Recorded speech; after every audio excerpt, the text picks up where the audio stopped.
or whatever. We're live? Let's go! Here we go. Everybody, there is 14 days left. We have 14 days left until 2020 is over. You know what's incredible about this? What's incredible is 2020 was kind of like a sucker punch, right?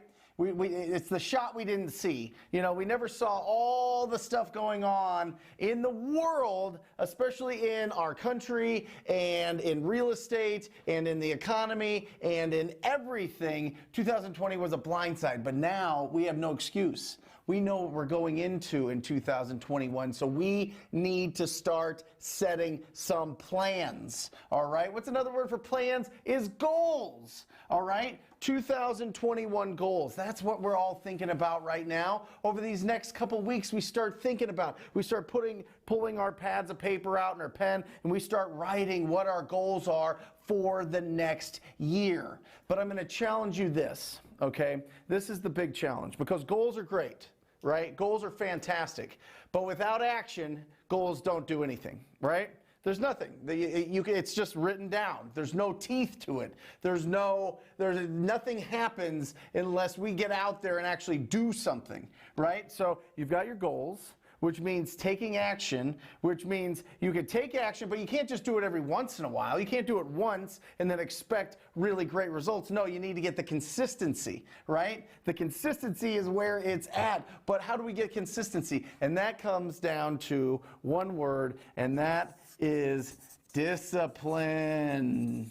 Oh, nobody likes that word. Nobody, oh, Brent, don't talk to me about that. Don't get into that. I don't want new disciplines and this and that and all the, oh, no. I just like thinking about goals. I like thinking about the actions I'm going to take for my goals. But no, listen, I am telling you, if you focus on the disciplines that you are going to implement into your life, you are going to win. You're going to achieve those goals. And remember the old saying, everybody overestimates what they can do in 1 year and underestimates what they can do in 5 years, right? We need to have the patience, especially if we're getting started in this. It starts with just making the decision. Make the decision that over the next 12 months, you're going to do everything possible to become absolutely obsessed with succeeding in your real estate business. You make that commitment. You make that commitment that you're going to absolutely stay focused and disciplined and obsessed with this business. It's going to be an incredible year. But not only that, that sets the foundation for the next 4 years. That 5-year evolution. What does that look like? What does it look like 5 years from now if you really start taking the action? If you take the instruction that I give you on this channel, you get the instruction that you pull from different podcasts, from different YouTube channels, from all those things, you start implementing them, actually taking action, not just writing it down, not just planning, but going out there and really making an impact in your community, or if you're doing it virtual, in the communities that you're going after, you are going to win. And that's the whole point. I want you to win. I want you to win so bad. There is so much opportunity for absolutely everybody. This is not saturated. This is not everybody's doing it. This is not, there's not opportunities. This is not, listen to me. Let me tell you a real stat. Okay, the real stat is on average 5 years ago, the average wholesale fee was $7,500 around the country. Now it's 13. 75 to 13. All right? Things are going up year after year. How does that happen if there's too much competition? How does that happen if there's not enough opportunities? How does that happen if everybody knows about it? Not everybody knows about it. You know about it. I know about it. The people watching this know about it, but everybody else doesn't. So there are so many opportunities, and I want to encourage you to start taking action and start building in those disciplines. All right, I've got a video coming out next week that gives you 5 disciplines. It's going to be absolutely bananas. It's going to be great. But let me give you one that I really want to hit on this before we open this up to questions, because this is your show. I could get on, I could talk and do all whatever, but who cares, right? This is about answering the questions that you have. So I want you to start asking some questions, all right, so that we can get into there. Whatever wholesaling questions you have, real estate investing questions you have, whatever it is, goal setting, whatever it is that you want to ask, I am here for as long long as it takes to answer those and to get you the answers that you need so that you feel confident. And once you feel confident, then all of a sudden you're going to start taking action. So the one discipline that I want you, I want to push this on you so much. The one action, the one discipline that I want is I want you to get loud. I want you to get loud this year, all right? I want you to start documenting your day on social media. I'm serious. I want you to start, when you're driving for dollars, I want you to do a little video or a little picture of you driving for dollars. If you're walking through an ugly house, I want you to document that. Nothing insensitive, but something that just shows what you're doing. If you're comping properties, if you're watching this, whatever you're doing, I want you to document it and put it on your social media, because no longer do I want you to be a hidden real estate investor or somebody that is considering real estate investing. If you're going to make the decision to go bananas over the next 12 months, then you need to start getting loud, because I'm telling you, if you watch all the people that have started to get loud over the last year, 2, 3 years, and watch where their careers have gone, watch where their businesses have gone. It is because they had the courage to go out and do it, and it is scary. I remember the first time I was told by Wholesaling Inc. when I was about to start my TTP coaching program, they were like, you need to do 2 Facebook Lives a week. And I was like, I've never done a Facebook Live. Like, I don't know what I'm going to do. That's so frightening. What if people hate me? All these things. And then you start doing it and you start getting more comfortable with it. Like anything else, I want you to develop this muscle of getting loud, because if you won't, everybody else will, and they're going to get the referrals that you should be getting. And I want you to get that. I want everybody to know. I want your family to know. I want your friends to know. I want the people that went to your high school to know. But Brent, what if people are mean to me? Block them. What are we talking about? Block them. Get rid of them. Who cares? You don't need that negativity in your life. I'd rather somebody reach out and say something negative and get rid of them than them just sit there quietly. No, listen, more people will support you than you ever knew was possible. And then all of a sudden the conversation comes back to, oh my gosh, you're doing real estate investing. Tell me about that. Oh, how are you finding these opportunities? What are you doing? And then when you start closing deals, guess what happens? Everybody starts going, oh my gosh, what are you doing? Can you show me what you're doing? Can you help me do it as well? Oh my gosh, this is so creative. This is so smart. Oh my gosh, now Jessica is this crazy, wonderful investor. I mean, that's what we're talking about. We want to get loud. I want people to know that you've made the decision to make real estate investing, right? To being a real estate business owner, entrepreneur, such a priority to you. And I want everybody to start supporting you and loving you for that and talking and opening up the discussion, because guess what? You will get people to refer you deals. And that's just bonus. That's bonus on top of all the proactive activities that you're doing. That's bonus on all the calls that you're making. That's bonus on all the lead follow-up and all the pre-qualifying of the leads and all of these things. That is all bonus, and you are going to love it. So number one, next year, make the commitment that you are going to be loud. I give you permission. I give you my full support. If you need permission, I'm giving it to you. Not that you do, but some people just feel that way. But I'm telling you, get loud. You can do this. You can absolutely do this. It's going to be incredible. So how are we looking on questions, Jesse? We got some? Yep. Let's start going. I'm going to move over here. By the way, guys, if you see here, ttpinsider.com, TTP Insider, definitely check it out. It's got unbelievable downloads, tools, resources that you need completely for free. It's in there, and definitely check it out. It's a resource warehouse for you. We add to it every single week, and some special little tools and training that is only in the Insider. So, Brian. Great question. Can I do a contract without physically having the money? All right. Well, there's a couple different things there, right? So are you talking about, are we talking about earnest money? Or are we talking about the whole purchase? So I'm going to assume that it's the whole purchase. Like you're going to go as the cash buyer. It all depends on what you say to the property owner. Listen, I've got a network of real estate investors that have the money to purchase this. What I do is I work with you. We determine the price and terms, and then I take this contract to them. right? It's about being honest and open. You don't want to get in there and feel like you're lying to them, or you're feeling like, oh my gosh, I don't have the money to do it. Or the second path that I really, really like is find anybody in your life. Anybody, an uncle, an aunt, a grandpa, a dad, a friend, anybody that's doing well, and tell them, listen, what I'm doing right now is I am going out there and I'm finding discounted property. I don't have the money to buy them. I want to partner with you. Would you be my partner to purchase these discounted properties? I'm looking to get these things at, 60% of value, 50% of value, 70% of value, and then go ahead and flip it really quick. And get that support so that you feel confident that you have the money to back you with it. And then you can say, me and my partner's actually the money person. I'm more of the people person. I go out, I talk to the property owners to see if they would consider an offer on their property. I work out the details, and then we purchase the property. So it's a really great question. I think it's a big hurdle for a lot of people to get over. That's the biggest hurdle that I had being a realtor. I was like, wait a second, I can't give people cash offers. I don't have the money to do it. But then I found somebody, his name was Jim Younger, right, that had the money. I'm saying that because my business partner at the time, Mike, is right here. He had the money to purchase these properties, and we split the deals 50-50.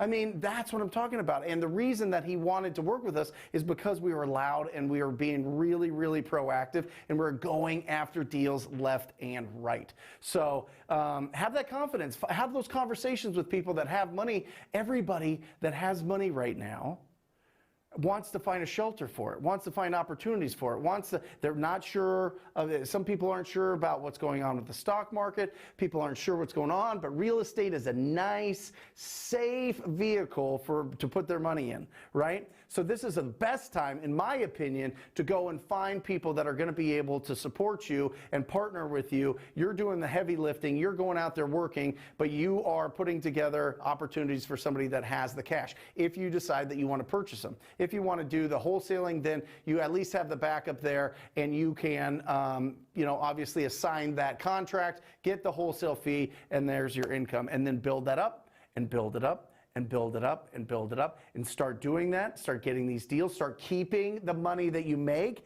pay off your bad debts, your high interest debts, pay all that stuff off, and now all of a sudden you are buying rental properties. You're becoming a real estate investor based on this money machine, this ATM called wholesaling real estate. So there you go. Ralph, how do you know when to change markets in order to get a deal? That is great.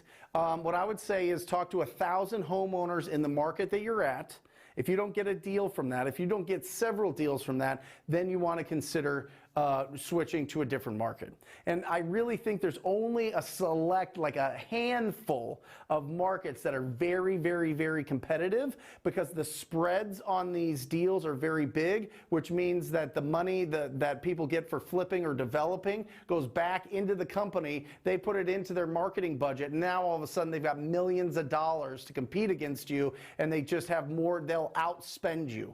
And those are some of those bigger markets, San Francisco, San Diego, Seattle, Chicago, New York, obviously Manhattan, some of those, big time, really, really, really competitive real estate markets. But for the most part, I think that the rest of the country is wide open. I think there's plenty of opportunities, especially once they start releasing some of these pre-foreclosures. Now, I don't think that it's going to be this crazy landslide and all of a sudden it's going to be 2008 all over and everybody's losing their house. It's not that. It's not that at all. But as they start releasing these, if people aren't going to do a loan modification because they don't have the income, because they don't have the job anymore, then you can really help your community out and stop them from foreclosure. Because the worst thing in the world would be somebody losing their house, getting a foreclosure on their credit for the next 7 years because of a pandemic that they had no control over. So a lot of people are feeling really defeated because their industry or their job or the layoffs or the cutbacks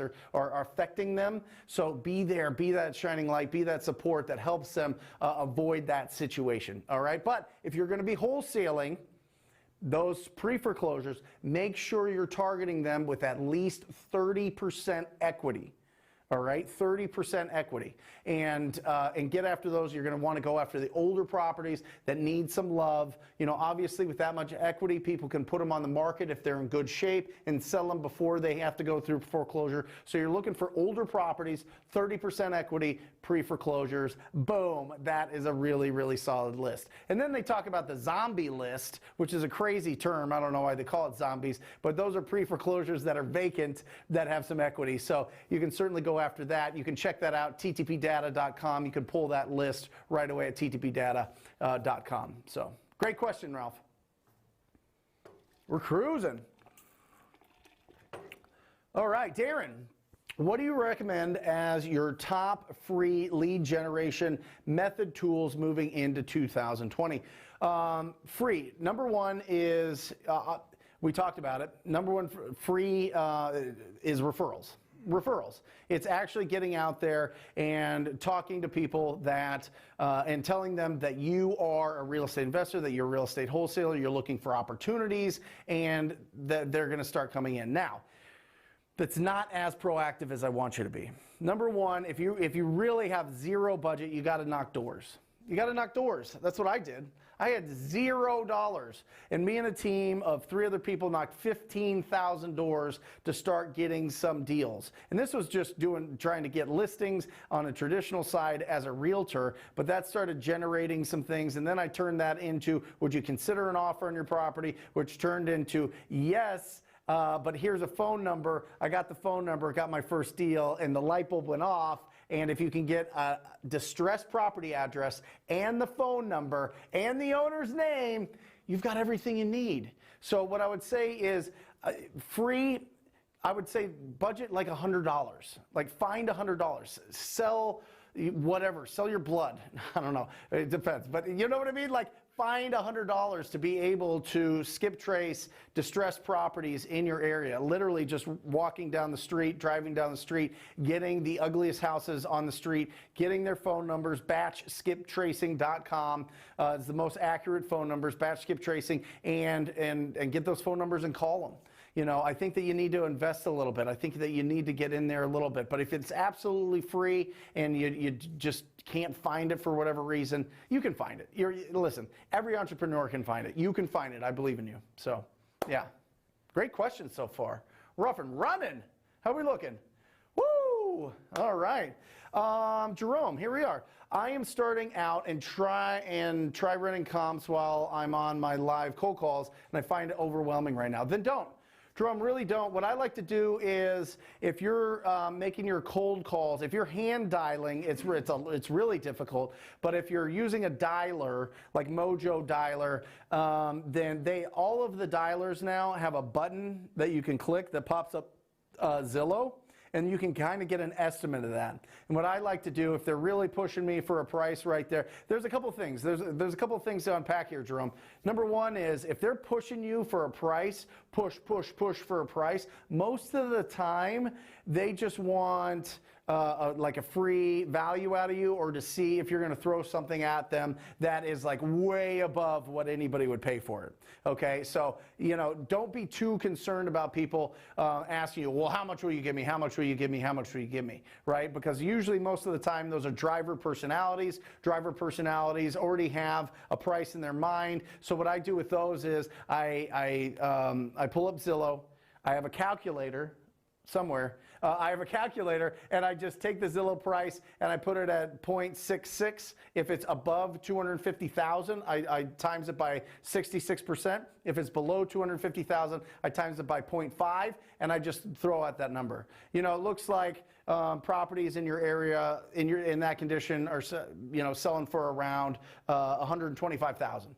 And then just be silent. And if they're like, oh, no, I want 470,000, you're like, oh, God, okay, no, you're not the right guy. Sorry for wasting your time, Mr. Johnson, and we're gone, right? So don't be too worried about running your comps while you're live. If it's a really good deal, if it's a really good opportunity, a really good lead, they're going to let some time to get the flow, to get the conversation. Remember, when we're talking to anybody, anytime we're having a conversation, it comes down to 4 pillars: condition of the property, timeline to sell it, the motivation to sell it, and the price, right? You want to get that from them. You want to ask those questions from them. Now, if they're going to guard onto that price, or they only want that price from you, you need to answer the question and then keep the conversation going if you can. If you feel like it's going to be a good one, or if you feel like they're just kind of using the, well, how much will you give me, as kind of like a force field that's around them to keep, you know, so that they feel comfortable with the conversation because you're a stranger, right? So when they ask, how much will you give me? And you go, well, you know what? Honestly, I would have to learn a little bit more about the property to give you a solid offer. What remodeling have you done to the kitchen and bathrooms in the last 5 years? See, I answered the question, but then responded with a question. And I think that that's a very nice transition, because then all of a sudden now they're going to be talking about the condition.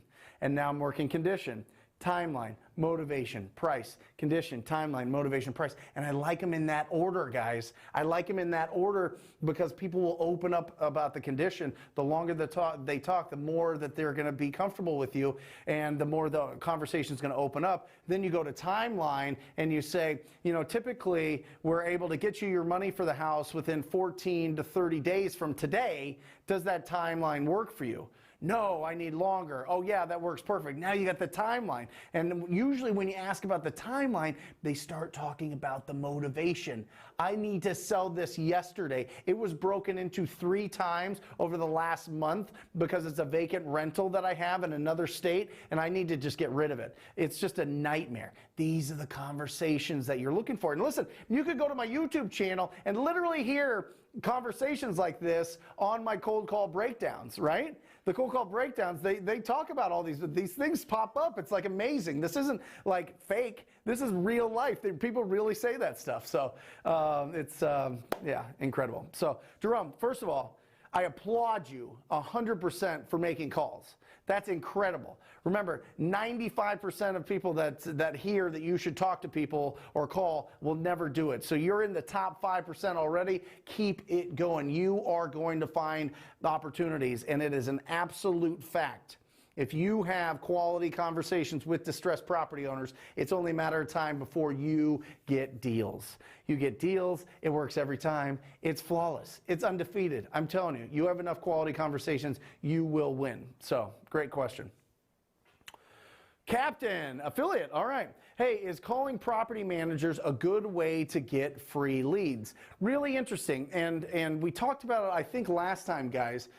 Did we talk about GoSection8.com? I think we did. GoSection8.com is a really great place to get to some of those property managers and to get individual owners that are talking, that have, the GoSection8 literally has all their names and phone numbers on the website.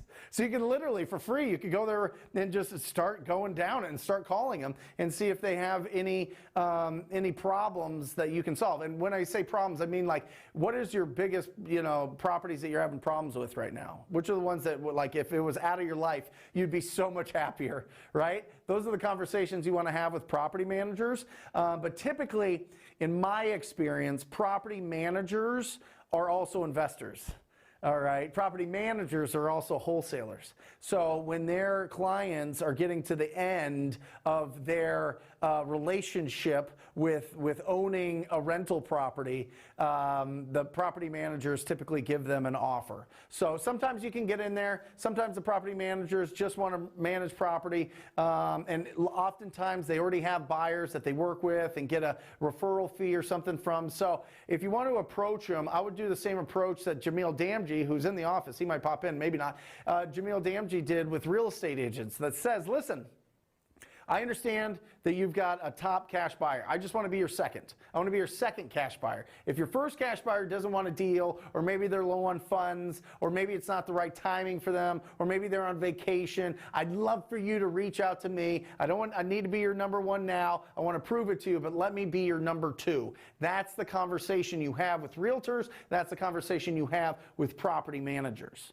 All right, really, really strong. But I would say go to gosection8.com. Go look for the ones that are owned by individuals and call those people as well. That's a really good one. The other one is, guys, we did an unbelievable podcast. I'm serious. We did an unbelievable podcast that just came out on the channel Tuesday.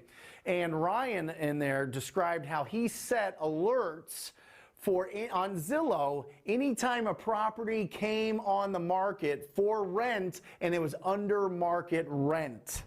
Oh, now the wheels are turning. Are you guys hearing me here? Like, now the wheels are turning. So you get an alert. Now it's got, oh wait, somebody just posted a for rent, but it's under market rent. What could that mean? It can only mean one thing. The property's in rough condition, right? They need to get somebody in there now, right? They want to fill this rental right now. They can't make their payments for too long. They can't have the property be vacant for too long. They don't want to get it. They don't want to get different insurance for vacant properties. They don't want it to get broken into. They want to make sure that they don't have to go in and spend a ton of money to fix up these properties. He is killing it in Boise, Idaho, which is a fantastic market, by doing just that. So if that's something that you pull from this little live, that is a really, really, really solid idea. Start going after those people, and they have phone numbers on them, you know, and you can send it for the ones that are for rent by owner. Those are the best, right? Because it's not through a real estate agent. For rent by owner, under market rent in your markets. Guys, what are we talking about? You got the phone number right there. You got their contact information right there. Let's go. Oh, man, I like that idea. Anyway, so, Brian, if they say yes, is it better to go through the pre-qualifying and then make the 66% offer on the spot, or is it better to tell them you'll call back with an official offer? Brian, so a couple different things. Depends on where you're at in the country, right? Some areas are very, very locked down, all right? So my initial instinct to this question is to tell you to get to that house right now. Like, get in front of these people right now. Like, if you've got their timeline and you've got a yes and you've got these things, like, get there now. If the conditions are rough, get there now. Listen, I'm going to be in the area in like an hour. Can I stop by and we can just chat about this? I can see the property and get you a solid offer, right? Now, some areas it's a little bit tough. Some people are very, very, very, and rightfully so, concerned about the pandemic. So you want to be very, very respectful for that. In that case, I would love to get some commitment out of these sellers. A way to get commitment out of them is, hey, listen, as soon as we get off the phone, would you mind if we just hop off the phone? It sounds crazy, but hop off the phone. You take 10 or 15 pictures of your house and just send them to me. That way I can get you a really solid offer, understanding the condition of the property. One, these are going to be terrible pictures. They're not photographers. It's going to be dark. It's going to be crazy. It's going to be in the corner. It's going to be all these things. But it shows commitment. All of a sudden, they're texting you pictures. This is a real lead. This is a real deal, all right? So I don't want to throw out 66% at them, Brian, unless we're getting close. We're getting close. We've got the condition. We've got the timeline. We've got the motivation. And now maybe throw out the price. And I say maybe because, remember, what's their timeline? If their timeline's not for 90 days or 6 months or 180 days, if you throw out the offer now, all of a sudden, your offer is now the benchmark for everybody else that comes along over the next 6 months, right? And now you have no control over it. It's like crazy. You have I mean, now everybody can bid up more, $100 more than the offer that you gave them. So make sure that the timeline's tight. If the timeline's tight, then you can come to a price with them. You could throw out a price and see if it's reasonable, and ask them if they are ready to move forward. You know, if I could get you this price, what would be the next steps, right? Always play around. I want you to start really playing around with if-then. You can start playing around. It's a little game that you can play with your kids. I wouldn't do it with your wife or husband, but if I could do this, then can this happen? You know what I mean? You could do it with friends or whatever else. Just make sure, asking the if and then the then, it opens it up for them to answer the question. Because I don't want you to just be like, well, yeah, I can give you $130,000. Will you take it? No. Oh, yeah, well, certainly. I'll sign right away. Send the courier over by horseback, and we'll sign away with a feather pen. It doesn't happen that way, all right? What happens is you build a relationship with them, you try to get in front of them, or you try to get a commitment from them to send you some pictures. And are we frozen? Are we good? Did the internet go out? Oh, there we go. Okay. And sorry, the camera there. And then you're off and running. So don't. Yeah, I would call back. Is it better to call back with an official offer? I would rather you present the offer in person if possible. If not, then yeah, you can go back. As long as you've pre-qualified them, as long as you've built the relationship, it'd be great. Awesome. Do you skip trace? Who do you skip trace with? Listen, this is great, Jordan. This is a trap.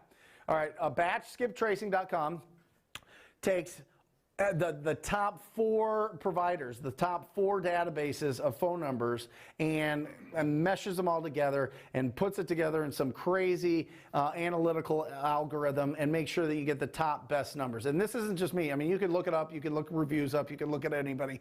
If you compare them, and I've compared all the top 10 skip tracing, it is all batch skip tracings at the top every time. All right. The ones that say that they're 0.03 cents, they're going to be pulling it from Fiverr. They're going to be pulling it from True People Search or Intellius. And it is terrible, terrible, terrible data. It is awful. Listen to me. Invest in good data. And the reason I say that is because you're like, okay, I'm brave. I've got my list. I've got my phone numbers, and I'm going to call, and this is going to be weird, and I'm in my living room where I usually watch Netflix, but I'm going to be making calls, and I feel awkward, but I'm going to do this. And you pump yourself up, you're listening to your favorite song, Tony Robbins is going crazy in the background, you're getting all excited, you're getting pumped, and you pick up your phone, and you start going, and it's wrong number after wrong number after wrong number after wrong number after wrong number, and all of a sudden, you're frustrated. All of a sudden, you're not talking to the right people. All of a sudden, you've had 15 conversations with people that have nothing to do with that property, and you start getting discouraged. And then when you get discouraged, you're like, oh man, I guess I got bad data. Boom. And now people are done. Now you're done. You're like, you know what? I tried it. It just didn't feel right. Maybe I'm going to just send out some mail. Maybe I'm going to start, I'm going to put together a website and start working on my SEO for the next 36 months to get a deal. Right? Now I'm going to do some Facebook ads or whatever. Like all of a sudden you switch tracks and you don't stay focused on the most important thing, which is talking to people. Right? So I want you to have the right data. I want you to have the right information, because with the right addresses, with the right list of addresses, the right names of the owners, and the right phone numbers, there's nothing stopping you. There's nothing stopping you. So if it is under 10 cents, 12 cents, sometimes batch does it at 12 if you do it like a lot of them, but for the most part, it's about 15 cents an address. Invest in that. And seriously, it's really not that big of a cost for 1,000 addresses or $150, and you're off and running, and that'll keep you busy for a while. So get really good data, because I don't want you to get frustrated, switch tracks, and then all of a sudden, something pops up on your Instagram about, Forex trading or Bitcoin or, Amazon or something, and you're like off on a different tangent. So stay focused on real estate, get really good data. Blake. If you're new, is it smart to work for a wholesaler as an acquisition manager to get experience? I love that, Blake. Here's what I would caution. Some people around the country understand that if they have really good, talented, proactive, charming, charismatic, I assume you're charming, you look like Superman in this picture. Look at this guy. Look at this kid. That's a handsome guy. That's a handsome guy. Anyway, you've got all these things going for you. They go, wait, I don't want this dude to be a competitor, because they're kind of like scared. They have a scarcity mindset. So they slap you with a non-compete, right? And you can take it to an attorney and whatever else. I've heard that non-competes don't really have any teeth, but whatever else. They're going to slap you with some sort of like prenup to the marriage that you're going to have. Like, it's like the worst thing, right? So just be careful. If you become an acquisition manager, just go into it and say, listen, this is my intention. This is what I'd love to do. I'd love to give you deals. I'd love to learn the business. My goal is to have my own business. I want to be straight up with you. But if you allow me to be around for a while, I think that I can get you some really good deals, and I'm going to work really, really, really hard.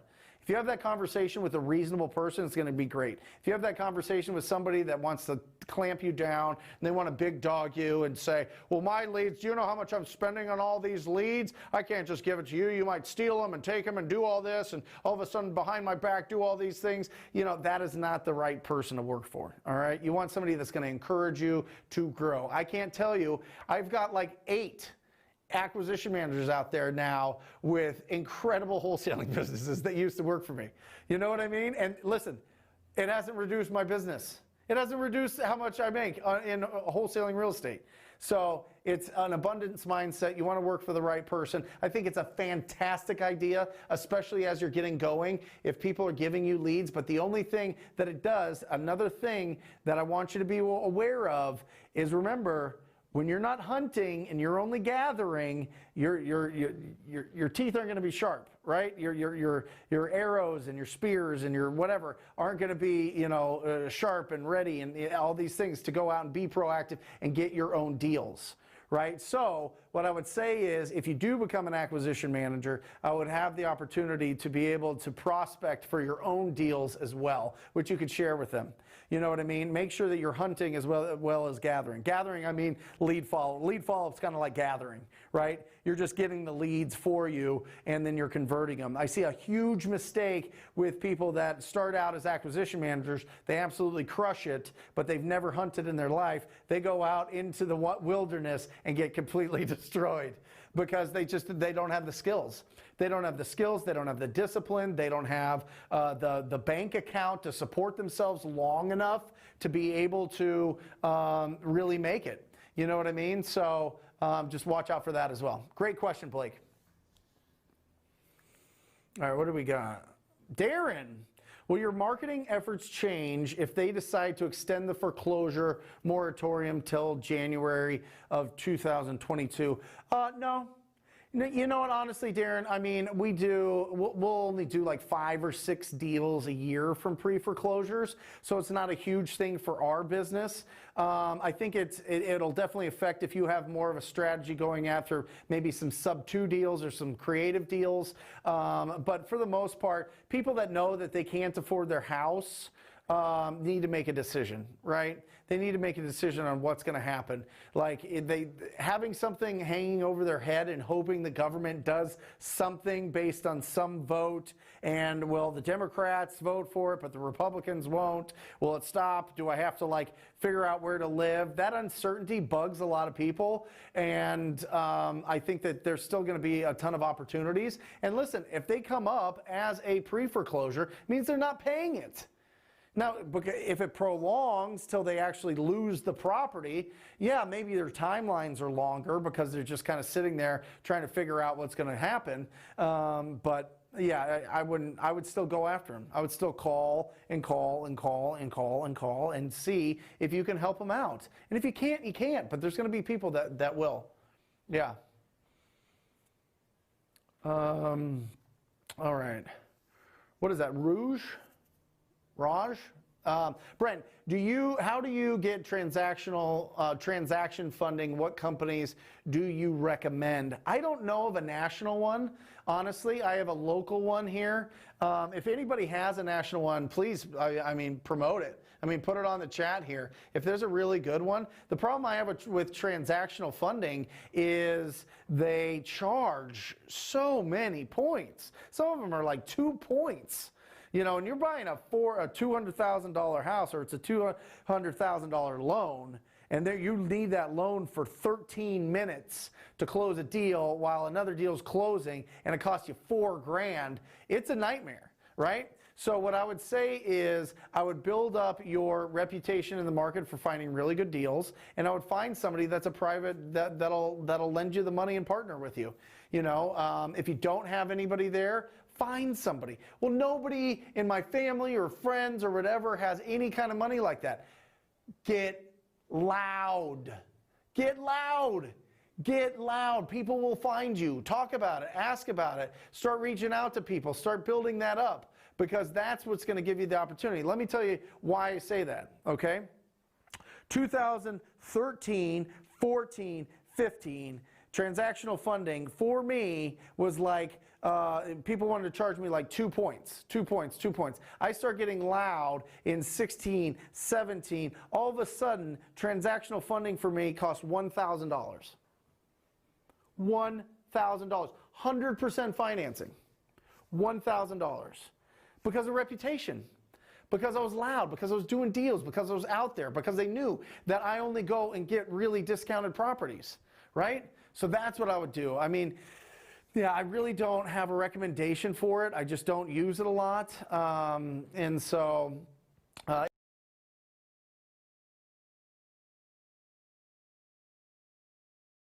if in certain areas they want you, or certain states want you to have a license, but you don't want to get a license, or you can't get a license, so you have to close on every deal, and it's a more of a traditional flip. Then build those relationships now. Start finding some people. Start talking to private money lenders and say, hey, at what point would you do transactional funding for $1,000? I mean, it might not happen, but at least, you know, the 2 points now comes down to half a point or 1 point, right? And if it's secure and if you've already got it sold, and it's with a title company that's got a good reputation, and it's at a discount, there's no there's risk, but there's not risk. You know, there's some risk, but not a ton. So, yeah.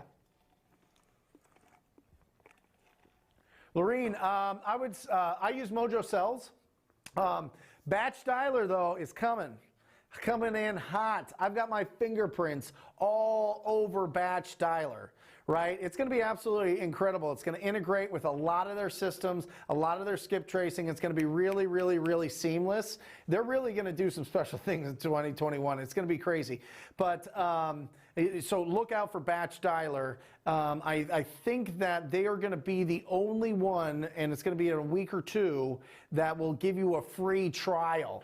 Like, nobody does that. Nobody does a free trial for like a week to test it out and get a feel for it and start getting leads before you have to buy it. So that's going to be absolutely incredible. But I use Mojo Sells now. I am transitioning to Batch Dialer 100% because we use batchleads.io for our stacking, our list stacking, our skip tracing, and our text blasting. So that's gonna implement right in with the dialer, which is going to be really special. So yeah, it's going to be good. Michael, all right. At what percent equity does a deal stop being a cash deal and start being a sub 2? It depends on your cash buyers. All right, it depends on your cash buyer database. Now, if your cash buyers are primarily fix and flippers, then you need to have at least that 30-40% in there. You know, some are probably 30%. You just need to make sure that there's enough room in there once they put the repairs in that they can then make a nice profit. Right? So 30-40% there for the fix and flip. If you've got a lot of rental, cash buyers that are looking for opportunities that buy kind of lower end, that under $150,000, under $100,000 properties, then you could push it. I mean, a lot of them just want to get the cash flow, and they need to put their cash. They want to buy a good deal. They want to, you know, maybe do some sort of a BRRRR strategy. If you're not familiar with that, we can break that down. But you know, there's some different strategies there. They need to put money somewhere, so they'll pay upwards to 80-90% of the property. If you have people that want to live there, like there's some communities where they've got cash. In Phoenix here, the Hispanic community has cash buyers that want to live in properties, and they want to buy properties. The problem is any properties under 150, as soon as they hit the market, have like 5,000 offers on it, and they can't buy them. So once an off-market property comes, they snatch them up like crazy. We push some of them in some of the neighborhoods to, you know, 90%, 95% of value, and people are pumped. People are excited. So it depends on your cash buyers. But if you have a traditional fix and flip, then you're going to need that 30 or 40% and for them to make a nice profit. Yep. And then from there, you can start playing around. Anything can be a sub 2. You can sub 2 things with equity. So sub 2 is good, but make sure that with the sub 2, your income that you're going to get from any kind of rent is going to cover the debt that you're getting subject to. All right? The loan that you're getting subject to. Good stuff. We're opening it up to some more real estate investing, not just wholesaling. Isn't that nice? That's cool. Because guys, that's the point. Listen, the point, I think that we all share a same dream. We have the same goal, which is have our cash flow be greater than our expenses, right? Our passive cash flow be greater than our expenses. And real estate as a vehicle for that is phenomenal because there's so many different advantages, right? You can leverage, right? You can put a down payment, get a loan. Although I like buying them cash, you can leverage your cash, right? And get some really good cash flow. You can write it off with taxes. You get appreciation. You get all these different benefits. It's beautiful. The real estate investing is beautiful. It's such an exciting world. But to get started, we got to find deals. To get started, we need to start getting our cash. To get started, we need to get rid of terrible expenses that are weighing us down, that are like just pushing us down with debt. Do you know that the average American, and this is true, you could Google it or whatever, from January to May, that's when you're working January to April is when you're working for basically the government. That's like your income tax. And then from that point, from April to September, most people are only paying interest payments. So you got 3 months of discretionary income. We got to make a change. We got to get proactive. We got to get loud. We got to find big chunks of opportunity, big opportunities out there. They're there. I have examples of it all over. I interview people all over. I'm going to have somebody pop in here that just started that's doing deals. I mean, it's going to be incredible. So, yeah, I just want to encourage everybody. There is a path here. The path starts with finding opportunities, finding deals, understanding the language, making the decision to really be obsessed about this, make this a part, make this important. To make this important for our families, to make this important for, just changing our lifestyle, our circumstances, whatever it is. So, Kit, are you for or against the new proposed laws about wholesalers being licensed? From Kit. I don't know. It's even, to be honest. And I say that obviously from a pious standpoint of I'm already licensed and whatever. But I think that there's some advantages of it by getting access to the MLS, which is phenomenal, and being able to talk to real estate agents with a little bit more confidence because you're licensed, having a little bit more knowledge, not necessarily experience, but knowledge in real estate. But I think it's a big hurdle, and I think that it's a big hurdle for people to just start taking action right now. So I don't like fighting tides. If the tide is that you need to get licensed, then get licensed. But if it's not, then rock and roll. So I don't think it's a good or a bad thing. I think it's both. But obviously I got a different perspective on it being licensed. I assume that people, well, not assume, I know from my TTB students in my mentorship that getting licensed would be a big hurdle. So, or at least prolong them getting into the business. So, good question, Kit. Andy Anderson, there we are in Atlanta. How should I introduce myself on the phone when talking about pre-foreclosures without offending or embarrassing the prospect? It's the same conversation. You don't even bring up the pre-foreclosure. Ask them if they would consider an offer on their property. Listen, they know their situation. They're going to tell you their situation if they are serious of getting out of their situation. They're not going to lie to you and be like, oh, I'm not in foreclosure. I'm not. Oh, no, that's all. I mean, they might, but they're not. That's not going to be anybody that's going to do business with you anyway. So what do you care? If they're going to lie to you, you don't want to do business with them anyway. So the conversation is exactly the same. Would you consider an offer on your property there? That's it. And open it up. 4 pillars. Boom, boom, boom. Remember, they only respond 6 ways when you ask them if they would consider an offer. Yes, no, maybe consider it. How much will you give me? How'd you get my number? And who are you? That's it. That's the only responses you're going to get when you ask that question. So don't think that you have to doctor up the language to sound like you have more authority or you know what's going on. It's very off-putting when you call somebody and tell them, hey, listen, because of public records, I understand you're in a situation, right? It feels weird. I mean, that feels very intrusive as opposed to, hey, I know this is out of the blue, but I was calling about a property I believe you own on 1212 Banana Street, and I just wanted to see if you would consider an offer on that property, right? It just opens it up a lot more. And I like that conversation because you're going to get better deals from that, because people are going to attach themselves to you because you sound different.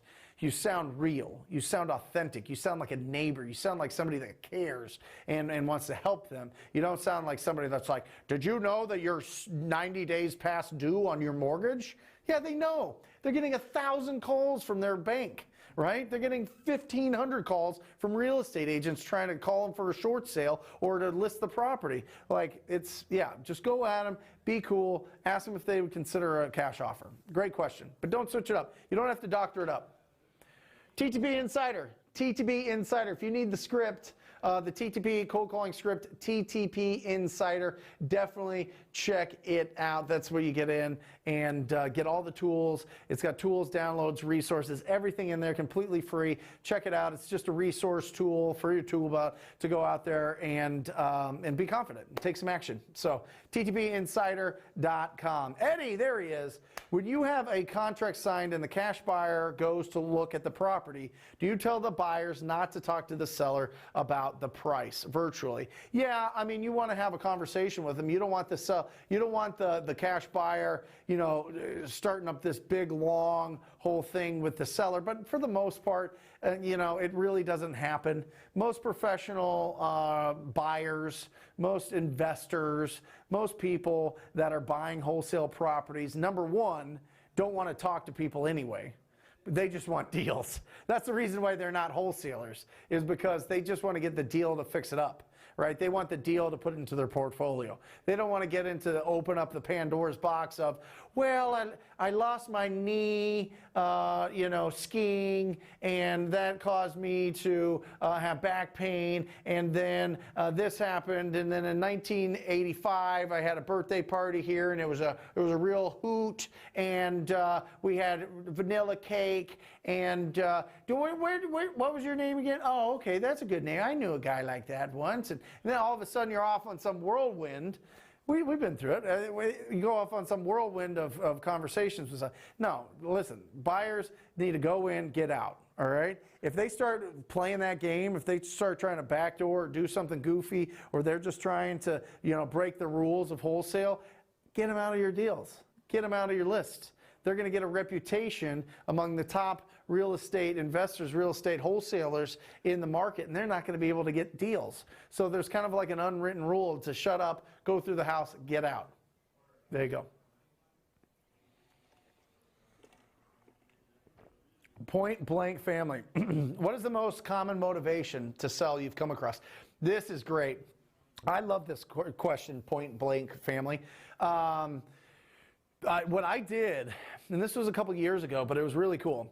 What I did is I looked at every single deal, and I looked at every single list that it was on. I looked at what was their motivation, what was our first contact versus when we got paid on the deal, to see what the whole process was, the whole sales process, the whole sales cycle was for it. And I found that half of our deals were tired landlords. Half of them. Half of them were people that had rentals and they just wanted to get rid of them. Everything else was kind of a mix of everything. And those are in a lot of lists. Those are in Driving for Dollars lists. Those could be in code violation lists. Those could be in whatever. But the baseline is, once we looked at it and saw what was up, it was a rental property. It got beat up over years and years and years of ownership. They don't want to deal with it, so they wanted to sell it. So half of them. So half of them are going to be tired landlords, but they're going to come in different forms, different varieties. Because if you pull an absentee owner list, remember this. This is really good. So there's a couple. Can we get to this one? Get a little wide shot here. I think that looks cool. Anyway, remember this. So with an absentee owner list, you have to register that your property is a rental property for different property taxes in most areas, okay? But if you don't register it, so for example, a lot of people, you buy a house, you live in it, you buy a next house, you keep this house and you rent it out. But you don't download the paperwork and you're filling it out and you're like, here you go, city, here you go, state, here you go, county, this is a rental property, tax me more for it. you know, a lot of people don't. So absentee owner lists are only if they're registered with the county as absentee owner. Now, sometimes you can play around with, does your mail get delivered there? Are people cross-referencing it with USPS, the United States Postal Service, all that stuff? But it's all kind of not clear. There's plenty of rental properties out there that are not registered as rental properties. That's why going and driving for dollars, that's why going and getting code violation lists or getting lien lists or getting vacant property lists, all of these things kind of mesh together. That's why 50%, it wasn't like 50% came from, I pulled a list from TTP data of absentee owners and all of a sudden that was half of my deals. No, that's not the case. It came from a mix of all the different lists, but to answer the question, it is tired landlords, older properties. These were not newer properties. These were all properties built before 1990. That's why I tell you all these things. All these, the instruction I give you is from the last 16 years of experience and really the last 8 years of hardcore going after wholesale deals. All right, this is all just building up the experience and trying to help you avoid some of the pitfalls that I went through, trying to go through, you know, owner-occupied lists versus absentee owner or tired landlord lists. So go after the ones that go after multiple different lists of distress, and you're going to win. You're going to win big time. All right? So there you go. Awesome. Yeah. Let's do it. Hey, yo! We've got a guest for everybody. This is incredible. He's coming into every Friday. We do I invite the TTP family, the TTP students in to see come on in. Hey, man, how's it going? How are you? Say hello to everybody. Hey guys, how's it going? Yeah, we're answering some questions, so you can help me answer some questions. Oh, sure. Yeah, but first, tell everybody where you're from. Tell everybody your name. Tell everybody all about you. Yeah, sure. My name is Day. It's quite longer than that, but let's not get into that. I'm originally from Lagos, Nigeria.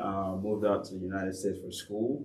Went to school in Louisiana, finished chemical engineering, and after that I started working and still working now. Yeah. But I guess my real estate journey started in 2018, December 2018. It was kind of I would say a low point in my life. I was out of school, out of work. Yeah. And so I was just like, you know, nothing to do really. And so I would just watch YouTube videos every day, YouTube University. So stumbled upon Grant Cardone videos.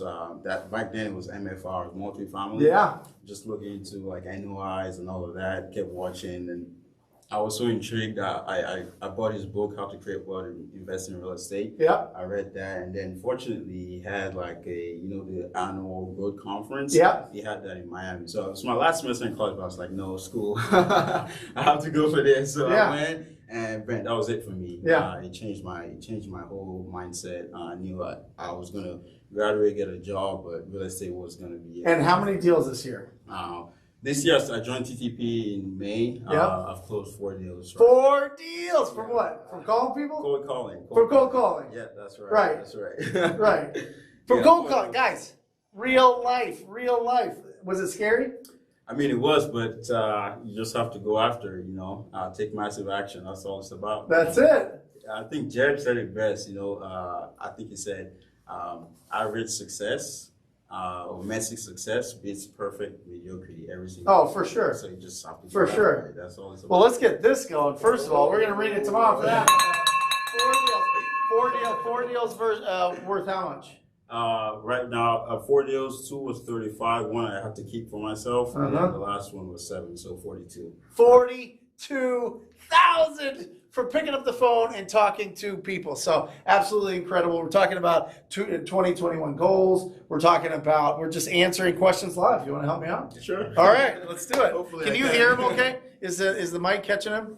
Yeah? All right. Okay. Let's do it. All right, Ade. When do you decide to scale into another market? All right, so Paul, here's the answer to this. Have you thought about this as you're doing it? I moved to another market. I didn't. You did? Yeah. Okay. I did. I was in the Houston market. It was quite competitive. Yeah. So I decided to re-strategize. So I moved into the outskirts, and that's when I started getting deals. That was it. Yep. And what were the size deals? You did 2 for 15? I One did for one for 28. 28. Yeah. Come on. Come on. This is crazy, right? Yeah, this is crazy. This is why he's in to do the podcast. Anyway, on Fridays, anybody in the TTP mentorship gets to come in, see my whole team, and the ones that are crushing, which most of them are, we do a podcast interview. That's what you guys see on the YouTube channel. So to scale into another market, I don't, Paul, honestly, I don't. All right. I mean, I've played around partnershiping, being in partnership with other people where they give me the list. My team makes the calls and we split the deal 50-50, which has been very profitable for me. But remember, when you're going into a new market, it's 6 months before you understand what your cash buyers are looking for, what they're paying for things. You're going to lock up a lot of deals and you're going to cancel a lot of deals. So you got to go, what is 6 months worth of expenses that I'm willing to burn to scale to another market? So I highly encourage you, if you're going to scale, try to scale in state, because you kind of get a feel of the buyers. You can get there's some overlap with your buyers there, and you can get an idea of kind of values of properties, and you can reach out to people in those areas, drive to them and see and meet them and get a better idea on what is a deal and what's not a deal. Because remember, whenever you're starting out, whether it's in your market or in another market you're scaling to, the two toughest questions are, is it a deal or not a deal? And how big of a deal is it? All right. So there you go, Paul. I would say squeeze as much. If you're not squeezing, if you're not netting to yourself $400,000 in personal income to you, don't scale. Because you're going to burn through it and you're going to be unhappy and you're not going to like it. If you're doing that, then go for it and rock and roll, brother. Good question. Oh, do you know this? I was actually doing some numbers coming here. Yeah. So Matt is asking about how many calls does it take to close a deal on average? When I looked after my first deal, I had in my mojo, I had 2,198 no's. So if your average contact rate of 10%, that's about 22,000 calls. Yeah. So it was about 130 hours of cold calling. Right. I got my first. Yeah, deal, but so. that's building up your pipeline. Yeah. Yeah. So but since then, it's been more frequent, right? So Yeah. I've done 3 more since then. So it's been more frequent than 22. Yeah. There you go. So a lot in the beginning. Listen, it's different in every market. It depends on the list that you're going after. It depends on if you're going really specific niche, going for driving for dollars or probates or some of these really small niche lists where they have to sell like right now. Driving for dollars, not so much, but probates and inherited for sure. But go after your most distressed first, and that's going to get you some early wins. But you have to build it up. You have to build up your endurance. You have to build it up. So I really think with driving for dollars is way lower because it's a very niche list. Yeah. Not much people are calling that list. So what do you use? Deal Machine. Deal Machine. Deal Machine. Use the coupon code TTP. Honestly, it's incredible. It's absolutely incredible. My team uses it, and I suggest it. Yeah, for sure. Oh, there you go. Deal Machine. There you go. What else? What's the best way to take pictures of properties? TTP all the way. All right. What's the best way to take pictures of properties? Do you have a strategy for this? I don't actually do direct mail, but I just recently... No, the pictures. What's the best way to take pictures of property? I assume once they get a deal, take the pictures of the inside to sell it, I assume? Oh, gotcha. So I just, a couple tips, right?